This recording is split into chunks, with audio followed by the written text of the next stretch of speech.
السلام عليكم يا غار شرفت لك soo dhawaada kulali TV maanta halka waxaan ku soo gudbinaynaa barnaamij gaar ah oo nooga hadlayno anshaxumada iyo dhibaatada aaladda TikTok. aalad anshaxumo mise baraha bulshada aalad loogu talagalay waxa kale haysta gabdhiis Soomaaliyeed ee xishoodka banaa iyo aaladda TikTok.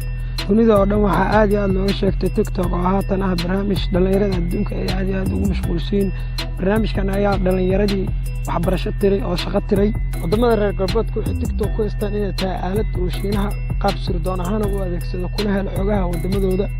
reer galbeedka waxay ku maagaan inay tahay aalad ay Beijing adeegsato una adeegsato inay siro ku heshiiyo xogo maadaama dawladda Shiinaha kala dhaxay dagaal ganacsi cadaadiskaas ay dawladda Shiinaha ku saareen inay ku cadaadiyaan. madaxweynaha dalka Mareykanka Donald Trump ayaa shalay oo ugu dambeysay sheegay inuu qorsheynayo inuu dalkiisa gabi ahaanba ka saaro aaladda TikTok kana mamnuuco. dhanka dalalka muslimka aaladdan waxay ku haystaan inay tahay aalad anshaxumo ah oo daa'irtii bulshada aad iyo aad dhaqamadooda u bedelayso halkaas oo ay ka soo bixiso bulsho aan lahayn wax hormuud ah iyo wax hoggaan ah anshax iyo akhlaaq midna aan lahayn. halka wadamada qaar baqdin ay ka qabaan dalka Shiinaha daraadeed aysan uga hadli karin barnaamijka TikTok.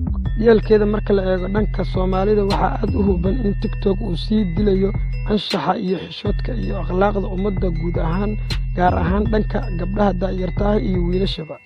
waxa hadda caadi ka noqday dalka Soomaaliya qaab cusub oo trend ah oo ay gabdhuhu qaab daansi jinsi ah ugu adeegsanayaan TikTok.